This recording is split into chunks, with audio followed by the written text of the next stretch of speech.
de servicio público de aseo, que creo que es el tema que nos trae acá, pero hace ya un par de meses me vinculé pues a otro sector, pero pues claramente ya con toda la experiencia en servicios públicos. Perfecto. Sí, gracias. Eso te iba a comentar que si por favor podías hacer como alguna introducción para nosotros tener en cuenta lo que de Ah, tu listo. experiencia profesional. Perfecto. Ah, bueno, no, pues digamos que en temas de servicios públicos, por cerca de, bueno, trabajé con Interaseo. Interaseo es la empresa de servicios públicos más grande de Colombia, tiene cerca de 12 regionales, opera 13 rellenos sanitarios a nivel nacional de los 28 que hay en Colombia, digamos que legalmente constituidos, porque pues claro, hay otros que no podemos llamar rellenos sanitarios. Fui la directora de la planta municipal de aguas residuales, de tratamiento de aguas residuales del municipio de Tenjo, y también fui la líder ambiental del grupo Urbacer Colombia. Ok. También, pues es más pequeñita que Interaseo, pero opera pues también varios municipios de Colombia y también opera 4 rellenos sanitarios. Específicamente aquí en Bogotá, ¿qué manejan? En Urbacer, no, Ninguno. no hay operación. Pues de aseo regulado, no, no, no, no. Interaseo en su momento tuvo pues la prestación de servicio de toda Bogotá. Antes, pues digamos, hasta la alcaldía de Petro, ATESA de Bogotá, no sé si, bueno, ustedes deben estar muy jóvenes para recordar ATESA de Bogotá, pero ATESA de Bogotá era el operador que operaba en toda la ciudad, en toda la ciudad, ¿sí? Ok. Cuando llegó Gustavo Petro, dijo como no, pues esto lo tenemos, o sea, la torta tiene que ser para todos, la dividió y ahora en Bogotá operan 5 operadores de servicio de aseo, ¿no? Entonces está Ambiental Distrito, está Bogotá Limpia, Ciudad Limpia, Lime, eh, creo que se me escapa uno. Y actualmente, este año se supone que iba a salir la licitación para volver a concursar las empresas que quieren hacer parte de estos prestadores. Pues aún no ha salido, la CRA no ha sacado esa licitación. Seguramente habrá una prórroga, porque pues ya a estas alturas ya como difícil, ¿no? Pero sí, pues se espera que el otro año ya vuelva a salir la licitación, sale por 10 años, ¿no? Por 10 años. O sea, los contratos se vencen el siguiente año. Los contratos se vencen el siguiente año, así es. Entonces se supone que ya, en teoría, la CRA y la Alcaldía de Bogotá debió sacar la concesión para los operadores que quieren cualquier área de prestación de servicio. Cabe aclarar, Bogotá es el único lugar en el país que tiene prestación de servicio exclusivo, ¿sí? O sea, que digamos que te obliga como usuario a tener a esta persona de prestador de servicio, ¿sí? En otras partes del país tú puedes elegirlo. Bogotá es el único que no. ¿Por qué? Porque pues, es la capital, es la ciudad más grande, y digamos que en temas de operatividad, pues sí queda muy difícil de que esta casa sea área limpia, esta casa sea eh, Bogotá limpia. Entonces, pues por temas de ruta de organización y facilidad operativa, claramente es mucho más fácil que haya áreas de prestación exclusiva. Ok, sí. Pero sí es una tarea ahí que tiene la alcaldía, la CRA, de sacar esa licitación. Mientras Ok. tanto, pues se sigue operando con los Ok. que están ahí. Entiendo que igual entonces cada uno de estos 5 operadores están distribuidos por localidades. Sí, sí. Pues ahorita lo que me acuerdo, bueno, Ambiental Distrito creo que tiene la parte norte, los cerros orientales, todo lo que es, bueno, la parte norte desde las 100 con 19 hacia allá, pues hacia el norte. Limpieza Metropolitana, creo que tiene el sur de la ciudad, Ciudad Limpia como el centro, eh, Bogotá Limpia tiene como el área del aeropuerto, y Área Limpia tiene, creo que Engativá, Fontibón, Suba, bueno, no me acuerdo bien la distribución, pero sí, más o menos. Digamos que en usuarios, no en área, la más grande que tiene usuarios es Promambiental Distrito. Es el operador con más usuarios, ¿sí? Y adicional porque tiene, bueno, no mentiras, en área también Promambiental tiene Sumapaz es la localidad más Sí, el más grande, grande. pero no tiene pues tantos usuarios en sus mapas. Pero digamos que la más grandecita puede ser Promo en Bogotá, puede ser ¿Qué, la qué más. localidades tiene? El norte, Norte. el norte de Bogotá, sí. Digamos que no por localidad, sino por Por zonas. zonas. O sea, Ok. no es que ellos cojan la localidad de Usaquén toda, no, no toda es de Promo. Ok, la que queda en la zona norte. Sí, entonces, exacto, se vienen por zonas. Ok. Listo, perfecto. Entonces ya Listo. después de esta introducción, ya nos adentramos como tal a lo que son las preguntas. Entonces, retomando, que igual creo que ya está prácticamente respondida la pregunta, ¿cómo describiría la situación actual de la gestión de residuos y basuras en Bogotá desde una perspectiva de gestión ambiental? ¿Cómo actualmente cómo está actualmente todo el tema de las basuras aquí en Bogotá?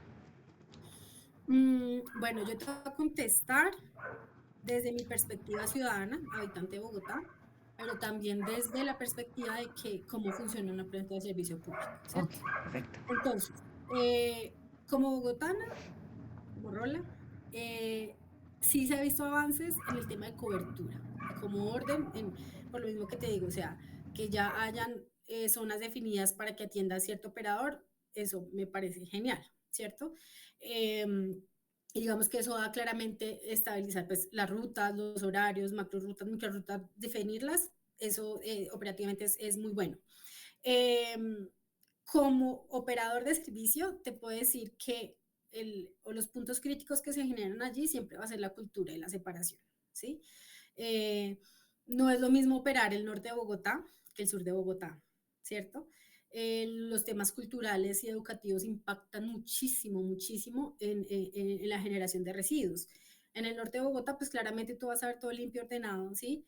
Porque lastimosamente, pues las personas ubicadas a este lado eh, han tenido acceso mayor a educación claramente y pues ya son conscientes de que deben separar los residuos, hay una cultura, ¿cierto? Mucho viene de la educación y formación a la que han tenido acceso. Al sur de Bogotá nos vamos, estos barrios que están en zonas de tolerancia y demás, infortunadamente, pues las personas no han tenido el mismo acceso a la educación, ¿sí? Entonces, ellos son los que van a sacar las basuras a cualquier hora, ¿cierto? Donde vemos mayor cantidad de personas, ventas ambulantes, delincuencia y demás, esto genera puntos críticos. Entonces, si nos vamos al sur de la ciudad, ahorita se me escapa el nombre, pero cerca del Hospital San Rafael y esto, o sea, estas zonas de tolerancia, el carro de la basura. Sí, gracias, sí, señora. La basura, el carro de la basura pasa limpia, pero en cuestión de 30 minutos los habitantes de calle, el mismo persona vuelve y sacan basura. Entonces uno dice como, wow, se acaba de limpiar, mi ruta que tenía este horario acaba de pasar, pero a los 30 minutos ya está vuelto en despropósito, ¿sí? Entonces creo que si bien se ha fortalecido, ¿cierto? Hay una ampliación, una cobertura mayor, hay un tema cultural eh, y si se quiere también de educación y formación en las áreas, en las poblaciones más vulnerables, pues que eso impide claramente que haya, pues digamos, sí, la generación y la disposición de los residuos, pero desde el generador es terrible, por lo mismo. Ok, perfecto. Entonces, ya la segunda pregunta, ¿cuál considera que son las causas estructurales que mantienen vigente la problemática de acumulación de basuras en la ciudad? Bueno, yo creo que son varias. La ley 142, que es la que regula el servicio de aseo, siempre consideró la gestión de las basuras desde a mayor generación, mayor ganancia para las empresas, ¿cierto? O sea, yo recojo más basura, eh, pues a mí el distrito me paga por kilogramo recogido, por decirlo así. Entonces, claramente, entre más basura, pues más plata para los operadores. Pero pues esto ya se volvió incontrolable. Entonces, después el gobierno y las autoridades ambientales quisieron hacer como, vea, empecemos a separar. Entonces salió el decreto 2184. Entonces, vamos a separar blanco, verde, negro, ¿sí? Blanco, entonces se va a ir para el aprovechable y lo van a gestionar los recicladores de oficio. Los residuos ordinarios van a ir a relleno y los residuos orgánicos a compostaje, ¿cierto? Pero solo sea, solo dijeron, esto tiene que ser así, no dieron la hoja de ruta de cómo se iba a hacer esa operación en la calle, ¿sí? Entonces hoy, por ejemplo, pues se separan residuos en los hogares, hablo de los hogares porque claramente en las empresas funciona distinto, pues porque para las empresas el tema material aprovechable es otro negocio, donde pueden recuperar algo de los excedentes, pero en los hogares, que es el mayor índice de generación de residuos, pues yo quedo con el material reciclable. En una casa donde no hay una unidad residencial que asegure, o sea, vivo en una casa sola, pues yo le entrego los reciclajes. Las personas no se van a poner a buscar el reciclador, no muchas, de pronto algunas la hagan, entonces lo sacan en la basura. Y esa tarea de separar ahí, pues se perdió. Entonces, digamos que las autoridades ambientales y el ministerio, o sea, sí dieron la hoja de ruta de la separación, pero no hicieron cómo se iba a implementar, ¿no? Mismo pasa con los residuos orgánicos. Yo separo los residuos orgánicos, pero pues aquí compostera se lo entrego, o sea, y mi generación de residuos orgánicos pues es mínima, ¿cierto? O sea, ¿qué puedo generar? O sea, igual el promedio de generación de residuos per cápita está en 1 kilogramo por día por persona, ¿cierto? Pero entonces, de ese kilogramo, que el 70% sean residuos orgánicos que se deberían ir a compostera y no a relleno sanitario, pues a qué compostera se lo entrego. Si yo vivo en una casa sola, pues mi generación pues no va a ser significativa. Y claramente para el que opera la compostera, pues no va a ser rentable ir a una casa por 1 kilogramo. Entonces, creo que esa es una, o sea, desde el tema legal, normativo, regulatorio, se dio la hoja de ruta para separar los residuos, cómo lo debían separar, pero no dijeron el cómo, ¿sí? No hay rutas colectivas, entonces eso también complica el tema. Entonces, digamos que, y pues también hay un tema cultural, pues la gente no separa las basuras, hay baja separación en la fuente, no saben cómo hacerlo o no les interesa cómo hacerlo, ¿sí? Eso uno, comportamientos inadecuados en separación. La gente saca las basuras en los horarios que no debe. Y la norma es súper clara. Yo debo sacar mi basura no menos antes de 3 horas de que pase el camión de colector. ¿Sí? Pero pues eso pues no pasa. Ujú. Eh, a eso le sumamos relleno sanitario de Doña Juana, pues es la problemática ambiental de Bogotá más fuerte, ¿no? Y es un mal necesario. O sea, lastimosamente en Colombia no hemos todavía implementado una tecnología que nos impida no depender de rellenos sanitarios. O sea, nos toca tener rellenos, porque entonces ¿dónde vamos a poner la basura? ¿Sí? Sin embargo, los rellenos pueden estar muy bien operados. Pero, pues, digamos aquí, fui con un tema muy personal, ¿no? No quiero hablar en nombre de ninguna empresa porque ya no pertenezco a ninguna, pero sí, doña Juana le falta mucha operación en el tema de operación de rellenos sanitarios. Entonces, creo que estos son como los tres problemas: no hay separación en la fuente, comportamientos de la ciudadanía pues que no cumplen la norma y que hacen que el problema sea más grande, y la capacidad ilimitada del relleno para su inadecuada operación, podemos decir también. Entonces, por ejemplo, ¿cuál sería la mayor problemática que tiene actualmente lo que es el relleno de Doña Juana? Ya es demasiada basura y no se puede controlar.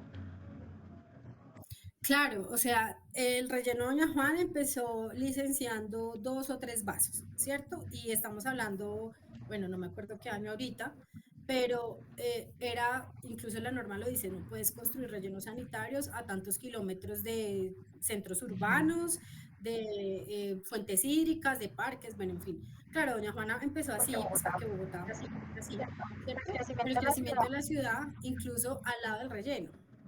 Entonces, al relleno empezaron varios barrios de invasión y empezaron a construir al lado del relleno, pero primero fue el relleno, eso hay que tenerlo muy claro, ¿sí?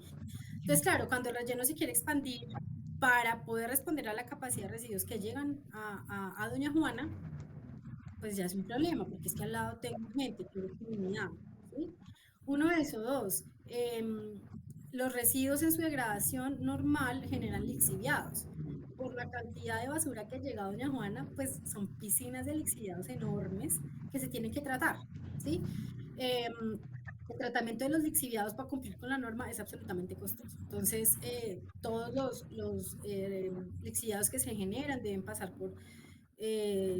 claramente coagulación, floculación, tal, pero osmosis inversa, que es una de las tecnologías más costosas, pero más efectivas, y casi que hay en todos los rellenos. Pero en Doña Juana creo que ahorita, pues hubo hace como un par de años, creo que 2 años, el tema de que ya habían puesto los recursos para la PTL, la planta de tratamiento de lixiviados de Doña Juana, y creo que no se ha construido, pero creo que ya está en ejecución. En fin, los lixiviados no se estaban tratando y se estaban virtiendo en un tratamiento completo a pues, la fuente hídrica más cercana.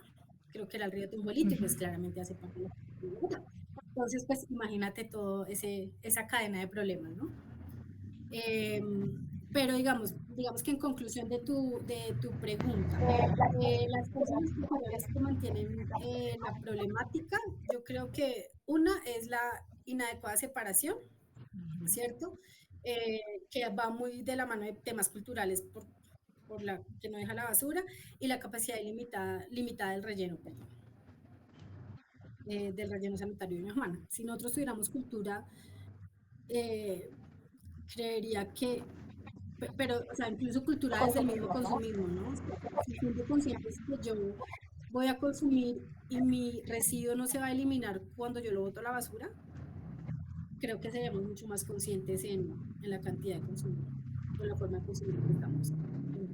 Ok. Según eso, entonces, ¿cuál es el papel importante entonces de los recicladores, ¿no? Porque estamos hablando de que a pesar de todo hay zonas en las que los recicladores, por ejemplo, no alcanzan. Al fin y al cabo también su trabajo consiste en que entre más basuras logren reciclar, todos los elementos que permitan reciclarse, entre más cantidad logren, así igual es de productivo, por ejemplo, un tema de paga. Ok, pero bueno, listo. Digamos que el ministerio, la CRA y el gobierno quisieron valorizar ¿cómo se llama? La tarea del reciclador, Ujú. ¿cierto? La labor del reciclador y dignificarla. Y dentro de la tarifa de aseo hay un ítem de aprovechamiento, ¿sí? Se supone que nosotros deberíamos entregarles a los recicladores de oficio nuestro material aprovechable y en la tarifa se cobra el aprovechamiento. Ahora falta ver cómo le llega esa tarifa de aprovechamiento al reciclador de oficio, ¿sí?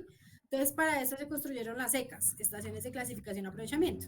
Y son unos lugares que designaron para que los recicladores en sus rutas de reciclaje llegaran a hacer la separación de los residuos, ¿sí? Y conforme a lo que separaran, ellos ganaban. Ok. ¿Sí? Pero ¿qué pasa? Entonces, mucha de la tecnología en Colombia de pronto puede decirse que está obsoleta para residuos que se generan en gran volumen, ¿cierto? Y que no pueden ser recuperados. Entonces, ahorita el reciclador a ti no te va a recoger icopor, no te va a recoger el PET, no, mentiras, el PET sí lo recogen. Estos materiales que son plásticos blandos, por eso no les pagan mucho, ¿sí? Entonces, pues ellos prefieren mandarlo al relleno sanitario, ¿sí? Entonces ellos van claramente por el material que genera más valor, el cartón, el papel, el plástico rígido, el PET, ¿sí? Y los otros materiales, ¿qué? Entonces ahí es cuando vamos a ver bueno, en qué generación cuál es el porcentaje de generación de plásticos, de cartón. Y ahí vemos que el porcentaje que se descarta es mayor. Entonces, si bien se recupera una parte, pues la otra se sigue yendo al relleno sanitario. Entonces, digamos que sí, claramente los recicladores han hecho una gran labor, sin duda alguna, nos han enseñado, pero creo que falta mucho tener una ruta selectiva que les garantice que ellos van a poder tener acceso a ese material y también empezar a innovar en las tecnologías para el aprovechamiento de ciertos materiales que son difíciles de reincorporar a procesos productivos, ¿no? Entonces, por ejemplo, el icopor, más llamado icopor, que es poliestinero expandido, es absolutamente contaminante, se demora un jurgo de años en descomponerse o no se descompone nunca, eh, es voluminoso, ¿no? Y eso no le genera nada al reciclador, entonces eso se va al fin al relleno sanitario, ¿sí? Y a eso sumarle que pues el negocio el aprovechamiento de los residuos, hoy llamado valorización, pues para las grandes empresas se ha vuelto pues un negocio, y es que no está mal, ¿cierto? Porque claro, el reciclador de oficio te va a gestionar 2, 3 toneladas, por mucho en una semana, digámoslo así. Pero los grandes generadores como las empresas que generan 1.000 toneladas de cualquier residuo, de sus excedentes en sus operaciones, pues claramente un reciclador de oficio no va a tener la capacidad operativa de aprovechar y valorizar eso. Entonces va a llegar la grande empresa a decir, no, yo le gestiono, le voy a comprar su chatarra a 1.000 pesos el kilo, ¿cierto? Entonces, si yo genero 1.000 kilogramos de chatarra, entonces eso ya va a ser una ganancia para la empresa, y el reciclador de oficio te la dejamos, ¿sí? Entonces hay muchas campañas también de que apoyemos esa gestión de valorización a los recicladores de oficio. Y ahorita último iban a sacar una norma en la que iban casi que a regular que los residuos aprovechables solo tenían que ser aprovechados por recicladores. Ok. Pero yo te digo que si esto llega a pasar es terrible, porque los recicladores no tienen la capacidad operativa de gestionar el volumen de residuos aprovechables que genera, por ejemplo, una industria. No lo tiene, no lo tiene. O sea, eso hay que ser sinceros, no lo tiene. No tiene la capacidad operativa ni la tecnología. ¿Sí? Pues no podemos excluir también a las empresas gestoras de residuos grandes que sí tienen la tecnología, ¿no? Entonces, ahí digamos que hay una dualidad, ¿no? Eh, pero yo también pienso que como que hay para todos, o sea, hay tanto para el reciclador de oficio que puede recoger en cada una de las casas, bueno, vivienda por vivienda, y también hay para las empresas que pueden y tienen la capacidad de gestionar volúmenes impresionantes de residuos aprovechables que genera la industria. Ok, sí, básicamente es crear una norma que permita una cantidad que cada uno, es decir, los recicladores y las empresas puedan controlar dependiendo de su estructura, tecnología, básicamente. Exacto, así. Actualmente en Bogotá se puede hablar de algún tipo de cifra de, por ejemplo, qué cantidad de basura se genera por hogar, por persona y qué cantidad de eso llega a ser realmente, por ejemplo, aprovechada, es decir, que llega a ser, que es de ese reciclaje, es decir, de la cantidad de basura que puede ser reciclada, qué cantidad realmente sí termina siendo aprovechada por este tipo de empresas y por los recicladores. Eh, digamos que, pues, digamos, por hogar, no sé, bueno, digamos que antes los hogares se contemplaban 4 personas, Ok, ¿sí? Pero hoy en día claramente ha cambiado el tema, ¿no? Hoy los hogares ya son 2 personas o unipersonal. En promedio, digamos, como uno cuadra una operación de generación, incluso como uno diseña un relleno para una población, lo considera más o menos en punto 70, 80 kilogramos de residuos por día, o sea, casi que 1 kilogramo per cápita. Y eso lo multiplicas por el número de personas que hay en el ok. hogar, ¿sí? Eh, entonces, con base en eso, pues uno diseña las rutas de recolección, los días que va a pasar, y incluso pues diseña los rellenos sanitarios, ¿sí? Esa es la generación promedio de per cápita, lo que te digo, lo multiplicamos por el número de personas que hay en los hogares. Eh, con base a eso, pues se debería hacer todo el esquema de generación. ¿Cuánto se recupera de eso? No es casi el 10%. ¿Por qué? Porque, bueno, depende de la ciudad, depende del entorno, pero de ese punto 75, punto 80 kilogramos per cápita que se puede generar, el 80% pueden ser residuos orgánicos, Ok. ¿sí? El otro 20% pueden ser residuos aprovechables. Eh, y de ese 80%, pues ya ahí empezamos mal, porque los residuos orgánicos hoy día no se están recuperando. O sea, se están yendo al relleno sanitario, no a una compostera como debería ser, ¿sí? Entonces, pero los residuos orgánicos también son aprovechables, eso claramente. De ese 10% que queda por temas de separación y demás, pues se estaría recuperando un 5% de ese 10%, ¿sí? Entonces estamos hablando del 0,05% que puede llegarse a recuperar. En promedio de generación per cápita, 0,70 y 0,80 kilogramos persona. Bien. Sí, claro, comparación de lo que se podría realizar es poquísimo. súper poquito, súper poquito. Pero entonces volvemos a lo mismo. Entonces, si yo separo el 80 digamos, 1 kilogramo, para tener cifras exactas, 1 kilogramo, de ese kilogramo, 800 gramos son residuos orgánicos, que ya se van al relleno sanitario, porque yo si vivo solo en una casa, pues no voy a tener acceso a una compostera. ¿Sí? Listo. Y de esos 800 gramos, 200 gramos son material aprovechable. Que listo, yo muy juiciosamente separo mi cartón, mi plástico, mi papel. Pues a quién se lo voy a entregar. De pronto si me encuentro en la esquina al reciclador de oficio o la ruta de reciclaje que pasa perifoneando de entrégueme su reciclaje, de pronto, pero cuando pase y no estoy o si no me lo encuentro, pues claramente no quiero tener una montaña de reciclaje en mi casa, ¿sí? Y la voy a sacar a la basura al fin y al cabo. Y también pasa mucho que cuando el reciclador te recoge el material aprovechable, a veces obviamente va a tener más valor. ¿Sí? Entonces, digamos, si yo separé esas botellitas de amor, esas botellitas de amor son terribles para el gremio reciclador, porque antes se hacían que construcciones y que ladrillos ecológicos, pero eso no, uno pues digamos que la norma de estructura de las casas y eso te va a decir, bueno, sí, chévere el tema ambiental, pero ¿cuál es la seguridad de la infraestructura? Eso no tiene ninguna seguridad, o sea, eso es así. Listo, entonces aprovechemos el material que tú pusiste en la botellita de amor súper compactado. Eso ahorita se utiliza para hacer madera ecológica, madera reciclada. Entonces, o madera plástica más bien. Entonces ahora es el tema de que el transformador coja la botellita de amor y empiece a sacarle cada uno de los plásticos que le metimos súper hiper compactados. Es una tarea operativa bastante tediosa, ¿sí?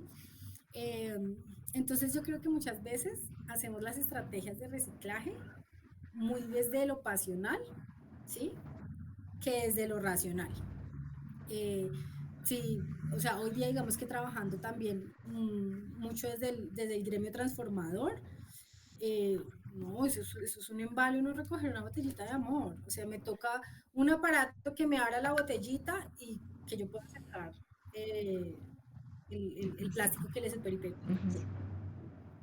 Y ahí pues la botella que tengo que recuperar, la tapita de la botella y ahora qué hago con ese plástico flexible que está dentro de la botella. Entonces es todo un tema operativo que genera muchos costos, así como llega al transformador, ¿no? Entonces, bueno, eh, o sea, creo que también mucho empezar a crear estrategias, pero basadas en la realidad, ¿sí? Y dejar de un lado también como lo pasional, siento yo. Ok, perfecto. Listo, yo creo que por esa parte allá tenemos. Entonces, bueno, retomando igual el tema ya actual, cómo está afectando la acumulación de basuras alrededor de la ciudad a las personas con respecto a su salud, a la convivencia. Hay, digamos, ocasiones en las que la misma cantidad de basuras, por ejemplo, obstruye calles, obstruye los pasos donde las personas habitan en su día a día, en los barrios. ¿Esto cómo está afectando actualmente? Bueno, no, pues el tema de las basuras, bueno, de los residuos, pues, o sea, afecta todo. Hay problemas ambientales, hay problemas sociales, incluso económicos, ¿no? Ujú.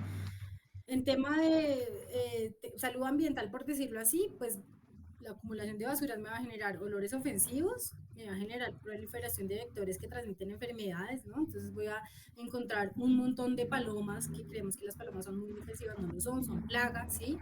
Y transmiten enfermedades, transmiten enfermedades. Igual que los ratones, las ratas pues otras cucarachas y demás vectores, por decirlo así. Entonces, claramente, la acumulación de basuras, proliferación de vectores, olores ofensivos. El tema social, no va a tener valor pues, o no el mismo valor un lugar donde haya acumulación de basuras, porque va a tener percepción de inseguridad, ¿cierto? Pues si huele a feo no va a querer pasar por ahí. Y sin contar también pues las enfermedades que pueda provocar estar expuesto en contacto con vectores, ¿sí? Lo que tú dices, hay temas de infraestructura pública o en el espacio público, eh, que Bueno, adicional, la basura mal puesta igual me genera lixiviados, ¿no? Y esos lixiviados en tema de lluvia y escorrentía, pues se va al agua lluvia y pues termina en el río al fin y al cabo, ¿no? Entonces también hay un tema de contaminación hídrica allí.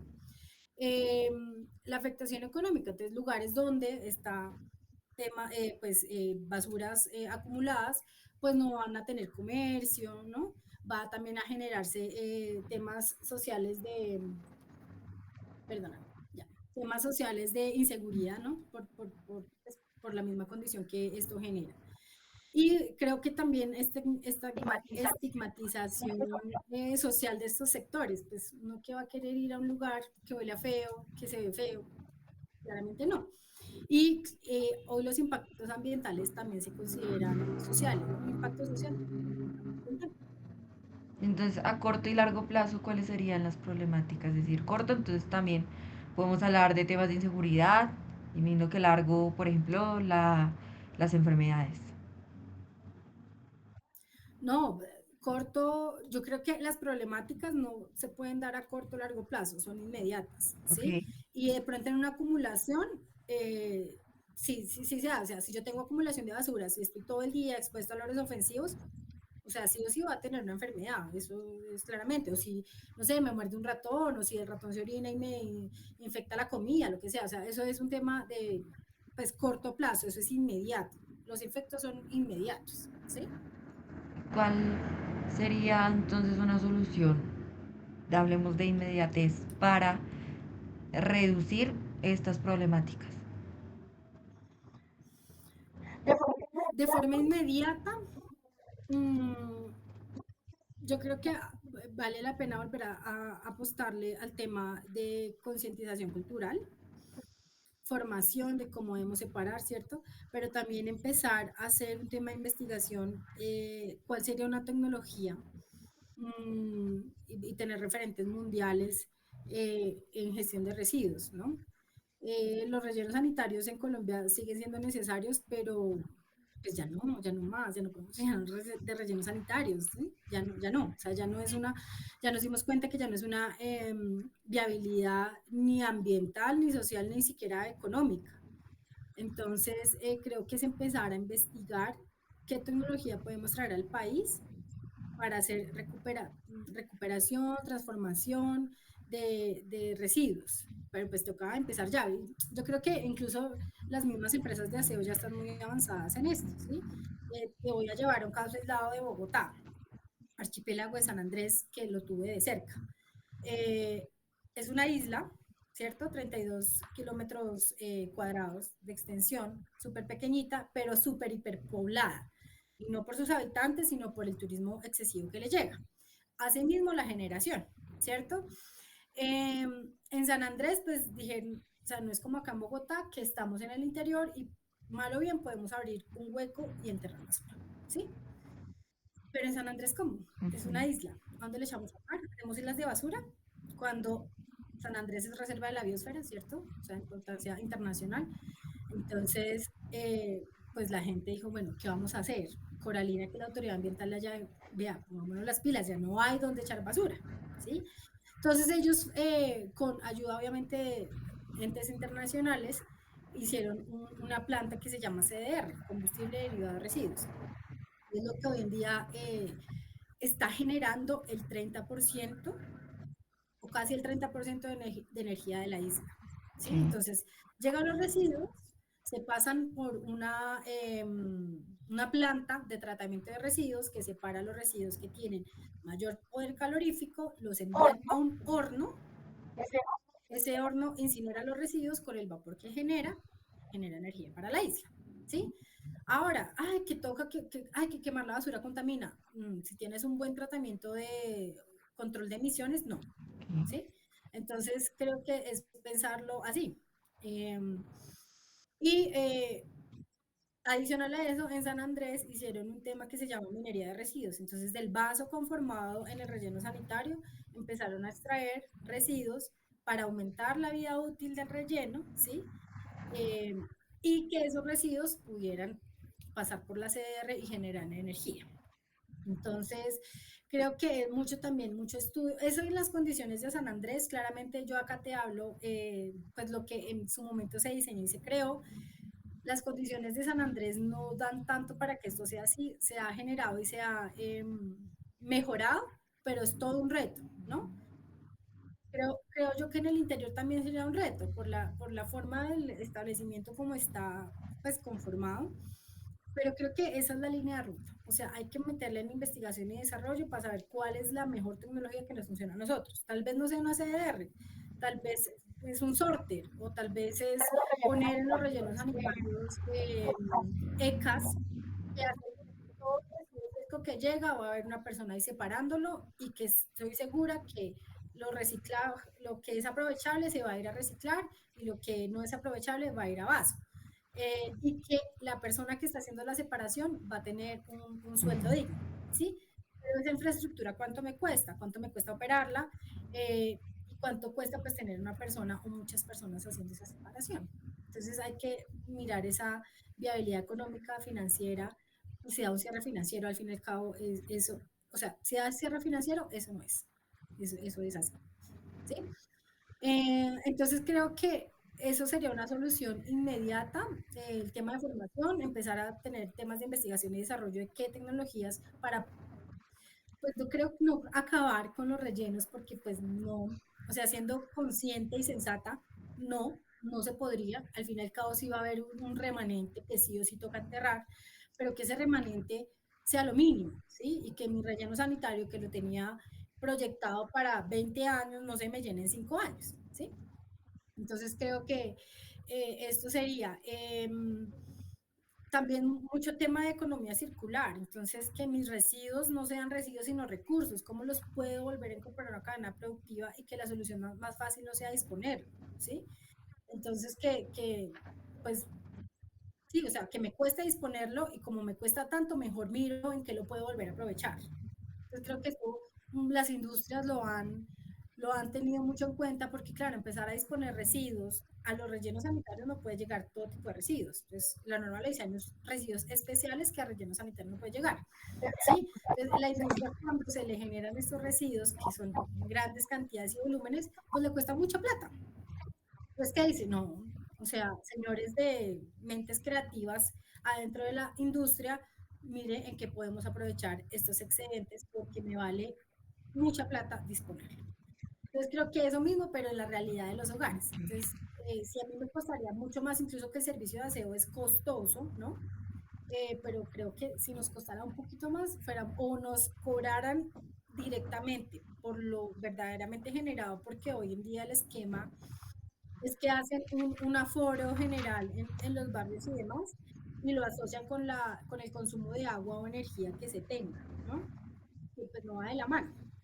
Entonces, creería yo que sí, nos crearía un poquito de conciencia, aunque sería difícil, claramente no estoy diciendo que no, pero cobrar por lo que realmente generamos, cada hogar. Claro, sería una tarea demasiado dispendiosa, saber, pues, me tocaría ir a pesar todos los días cuando me recogen la basura, pero si nosotros fuéramos conscientes, o sea, si nos cobraran por de verdad kilogramos generado, lo que eso, lo que le cuesta a la empresa disponerlo y hacerle la gestión, porque no solamente, bueno, acá vale aclarar, en el recibo de la luz, del agua, donde te cobren a ti el servicio de aseo, no solo me están cobrando aseo, me están cobrando recolección, transporte, disposición final, corte, poda, ¿sí? Entonces son 6, 7 servicios, tratamiento de lixiviados. Son 7 servicios que me cobran en un solo ítem que se llama aseo, ¿sí? Aseo. Cobrarán 40.000 pesos per cápita dependiendo la zona y bueno, los subsidios y demás que haya. Pero esto es en general. Claro, nosotros lo multiplicamos por el número de usuarios y eso es un mundo de plata, pero también cuánto vale hacer la operación de un relleno sanitario, una recolección, todas las personas que hacen parte de esta cadena. ¿Sí? Entonces creo yo que mucha conciencia, ¿no? En cuanto a un residuo, o sea, yo me compro un celular, ¿no? Entonces salió el otro celular. La vida útil de mi celular que tenía antes no termina si yo lo dispongo en la basura, porque pues pasa, ¿no? No, eso no termina ahí, claramente De ahí sería un largo camino, pero largo camino, para que eso se pueda degradar. Es también como esa reducción del consumismo, ¿no? Sí, o sea, definitivamente cambiar los hábitos de consumo es la clave, ¿sí? Pues estamos en una sociedad consumista que nos invita todo el tiempo a estar adquiriendo y adquiriendo y adquiriendo y adquiriendo y adquiriendo. ¿Necesito 5 zapatos o puedo necesitar 3? ¿Necesito 5 bolsos o puedo necesitar uno? Pues porque igual la función es la misma, ¿sí? Eh, y pues la sociedad está, o sea, necesita consumir para mantenerse, claramente, pero, pero pues a qué ritmo, ¿no? ¿A qué ritmo y de qué forma? Entonces creo que también cambiar los patrones de consumo es esencial, esencial. Perfecto. Entonces, con respecto a, hablando de alternativas, ¿no? Alternativas diferentes, entonces, a cómo se está llevando aquí en Bogotá el tema de los rellenos, dando, por ejemplo, el caso de San Andrés, ¿cuáles serían otras alternativas que podrían funcionar en nuestro país, teniendo, bueno, aquí en el caso de Bogotá, teniendo en cuenta entonces las funciones que se realizan en otras ciudades, en otros países? Bueno, mira que Medellín, estuve, ayer llegué de Medellín y a mí me explota la cabeza que los paisas tengan tanta conciencia de tener su casa bonita y qué dolor que los bogotanos no. Pero también entendí que a Bogotá llega gente de todo el país y del mundo, ¿no? Y que pues nadie va a querer y cuidar tu casa como lo vas a hacer tú. Y pues en Bogotá estamos conviviendo con otras regiones y con otras partes del mundo que no les interesa lastimosamente cuidar su casa. Y de pronto estoy acá siendo muy sesgada y no todos sean así, no todas las personas que vienen de otras regiones a Bogotá sea así, pero yo no he visto, digamos, a un paisa eh, cuidando tanto su casa como lo hace en Medellín o en el área metropolitana, que es en Antioquia, ¿no? Yo no he visto un coste, bueno, los costeños no puedo hablar lo mismo que como el paisa, pero no, pues al paisa yo acá puedo decir, lo puedo ver botar basura en Bogotá, en Medellín no lo hace, ¿sí? Tristemente. Pero a lo que hoy es que pudiéramos nosotros tener esa cultura, regionalismo que hay allá de cuidar la casa, sería espectacular. Tú en Medellín no ves un área sucia, no la ves, ¿sí? Y esto va muy de la mano y articulado entre, hay un tema cultural que quiero ver muy linda mi casa, muy limpia, y también pues está el prestador de servicio, EPM, en varias allá en Medellín, el área metropolitana es Interaseo. Eh, pero también son muy cuidadosos de tener la casa bonita, ¿sí? Y el paisa no le gusta ver las cosas sucias, no le gusta ver las cosas desordenadas. Y así la ciudad se ve hermosa, literal, se ve divina. Tú en Medellín no vas a encontrar un punto crítico de basura, ¿sí? Y si lo hay, eso es escándalo, o sea, en varias que va a haber, vaya y recoja eso. Entonces, creo que mucho va de la cultura. Eh, y también pues de organizar el esquema ay, perdón, que me llama esa persona. También mucho de organizar el esquema de poder tener rutas selectivas. En Medellín las hay. En Medellín hay rutas selectivas para residuos aprovechables, ¿sí? Yo estuve visitando una ECA en La Ceja, Antioquia. Eso fue el miércoles. Eh, y La Ceja, claro, tiene su servicio de recolección, ¿no? De prestador de servicio de aseo, pero también tiene un gremio reciclador súper fortalecido y tienen una ECA, una bodega mediana, eh, y ellos mismos se asignan dentro de esa ECA, en la agremiación de recicladores, se asignan las zonas, Okay. ¿no? Entonces, y el municipio los apoya con los carros transportadores para llevar pues, los materiales. Entonces, es un esquema supremamente organizado y articulado. Entonces, está claramente el servicio público que lo opera un privado, ¿cierto? Entonces, podemos hablar de empresa privada, está la agremiación de recicladores y está pues la alcaldía, o sea, el sector público. Es una articulación en esos tres y eso funciona una maravilla. El relleno se va al relleno, ¿sí? Lo que podemos aprovechar, lo aprovechamos y se lo damos significando su labor. Entonces me pareció súper ganador, pues la Ceja es un departamento, es un municipio chiquitito, claramente, pero yo creo que articulando todos estos actores es un gran ejemplo. Se puede hacer, claramente se puede hacer, sin duda alguna. Entonces creo que es esa articulación en todos los actores de la cadena de la gestión de residuos. ¿Actualmente en Bogotá existe algún proyecto que esté empezando, alguna idea por parte del distrito para realizar este tipo de propuestas, este tipo de alternativas? Sí, en Bogotá hay varias ECAs, hay muchas ECA, estación de clasificación y aprovechamiento. Sí las hay. Lo que pasa es que yo creo que por lo mismo que hay un operario de aseo en cada área, o sea, no hay un trabajo articulado, ¿sí? Entonces, por allá también hace como un par de semanas la CRA sacó un decreto en el que decía que, bueno, la tarifa de aprovechamiento cómo se iba a distribuir cuando se supone que la tarifa de aprovechamiento tenía que ir 100% para el reciclador. Entonces ahí hay un tema también, un debate legal importante que toca saber regular, ¿sí? Lo que hablamos al principio, los recicladores sí tienen la capacidad de poder eh, gestionar los residuos aprovechables en pequeñas cantidades, pero las grandes cantidades pues nos toca a la empresa privada y las grandes empresas que gestionan residuos y eso no está mal, hay para todos, repito. Entonces, creo que es esa articulación, empresa privada, ¿qué puede hacer? Obviamente la separación de los residuos eh, de los generadores, obviamente el gobierno haciendo control y la empresa privada pues dando ese soporte que se requiere. Entonces, articulación, Y eso es lo que no ocurre, o sea, esa falta de articulación es lo que ahorita está provocando toda la problemática de basuras aquí en Bogotá. sin duda alguna. Listo, listo, yo creo que sería eso por hoy, de verdad. Camila, muchísimas, muchísimas gracias. Aquí lo que tenemos Bueno, es bastante información, te lo agradecemos mucho el tiempo, el conocimiento bueno, señora, claramente con todo gusto. y de todas formas pues ahí estamos hablando, cualquier cosa te estoy igual compartiendo entonces el producto final, ¿vale? Para que pues tal vez tengas Vale, con ahí un todo gusto. conocimiento de eso Bueno, y de verdad vale, muchísimas feliz gracias. día, chao, chao. Bueno, vale, con todo Muchísimas gusto. gracias Camila. Hasta luego, que tengas un buen día. Feliz día. Gracias, hasta luego. ¿Listo?